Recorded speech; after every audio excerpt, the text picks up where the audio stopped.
A priest who had just arrived in heaven was taken to his eternal dwelling. It was only a small shack, and the priest couldn't hide his disappointment.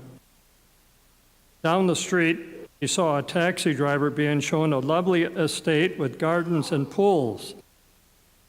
He says, "I don't understand it. My whole life I served God with everything I had, and this is all I get, while this cabbie is given a mansion." "It's quite simple," St. Peter said. "When you preached, people slept. When he drove, people prayed." So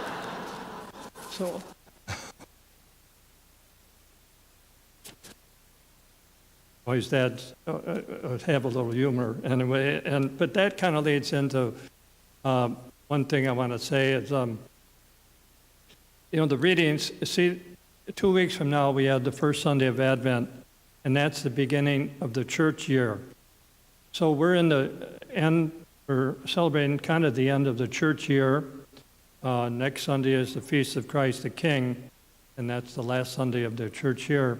So the readings are more about the last things. Today he talked about kind of the end of the world and what will be happening before the end of the world. That's in the gospel today. And it says, let's not too worry about it, but it's going to come. And it's not. I don't believe it's going to come in our lifetime. When you see these people out there with signs and the end of the world is near, take my word for it, it's not going to be in our lifetime. Don't zap me on that one. And anyway, it is going to end. And he's trying to tell us that all these things will come to an end. All the material things we see in the world and enjoy, they're all going to come to an end. The only thing that's not going to come to an end is you and me, the human person. Not going to come to an end. We know that we're going to die. That's a reality of life. And I don't know if you ever think about or reflect on life after life, but we as Roman Catholic Christians do believe in life after life, that God created us for himself and that he wants us to be with him forever in heaven. And that's our purpose in life. It really ultimately is God. Now, we can fill our life with a lot of things and a lot of stuff, so to speak. Now, we know, like in the second reading, St. Paul talked about the value of work. We know there is a value in work. We need to work. It helps us in our self-esteem to work. It gives people satisfaction. But in a way, to work is kind of cooperating with God in his gift of creation. It's helping God in his creation. Realizing that whatever work we do, hopefully we're benefiting others besides ourselves. I know I've read where someone asked a coal miner and says, you're down in that coal mine and you're bringing up, you look terrible, you're dirty, all the things that happen in coal miners. And why do you want to do? He says, because this piece of coal I'm bringing up is helping somebody. It's either heating their house, it's maybe like the engine to go on the trains, all kinds of ways. It's the way you look at it. What I'm doing is helping in God's creation, helping others. And I think when we stop and think about whatever work we do, no work is menial. Sometimes we think there are menial jobs. That's the way we look at it. And sometimes some countries, they can't find people to do so-called menial jobs, so they bring them in from other countries to do the menial work, so to speak. And it's a reality, but any job we do, hopefully we're benefiting somebody else, okay? And to realize that whatever we do, we're benefiting humanity.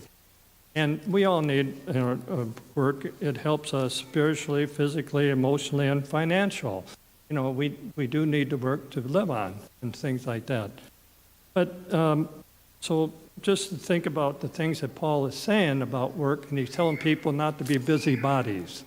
Stay busy, but don't be a busybody. Don't keep talking about gossip and all these things you think, about people. And so often people get caught into that, and Paul's saying, that's not what it's all about. Now let's keep God, we get so involved in the things of this world. We want to have nice things, we want to have a nice big home, all the things are, and there's nothing wrong with that in itself. But so often people are so caught up in it, we kind of put God on the back burner and say, well, I'll give you time when I have the time. Well, that's never going to happen that way. We need to make God a priority in our life. And it's funny, or it's a reality that when we put God first, other things fall into place. So that's what it means to have faith and trust in the Lord. He knows what he's doing in his own way, in his own time. So to keep those words and he just, and the gospel saying, we realize it's all going to end. Material things are not going to last. It's all going to come to an end except the human person going to live on. And we believe that after death, of course, our spirits live on, that our bodies, are decay or cremated, but we're not complete without that human body as a human person. Christ showed us after the resurrection, he had a glorified body. He wasn't held by space and time anymore. He could go through walls and so forth. Well, at the end of time, when we say it in our creed, I believe in the resurrection of the dead, that our bodies are reunited with our spirits and make us whole again as a human person. It's not against reason, it's beyond reason. It's possible with God because Christ showed us it's possible. And how that's going to happen, we don't know. It's a matter of faith. We do know, and thank God we have the God that can do that, okay? And, in a way, I kind of tie in a little bit with the baptism because I don't know how many of us here, I'm just assuming that most of us are baptized, if not all of us. And when we are baptized, we're baptized into the death and resurrection of Christ. And it doesn't mean we're going to have a life of Riley or anything, but it's so important for the parents, what a great responsibility they're undertaking to have this child baptized because so often that happens, people will say, well, thank God I got the baby baptized. It's not going to go to limbo. Now, limbo's never been a teaching of the church, but somehow that started. And then you never see church until First Communion. That's not what it's all about. It means the parents are taking on the responsibility of training that person in the faith, teaching them the prayers, practicing their faith, all that it entails. That's part of the responsibility that parents are taking on when they want to have a child baptized. Otherwise, the baptism doesn't mean anything. And so it's not a magical formula. It's a beginning, it's a rebirth into the birth of Christ. And just like we're born in this life, we're reborn into the life of the church, into the life of Christ. And so as we're reborn into that, we take on all the things that we teach as Roman Catholic Christians, and of course, God is foremost. That God needs to be a priority in our life. So just want to throw out some of those thoughts as we are about to begin or celebrate this sacrament of baptism. I just want to put as a note, I haven't had a baptism since I've been here, which is a little over 2 years. I used to have a lot of them, so this is going to bring back great memories, and I'm really privileged to be able to officiate here at the baptism.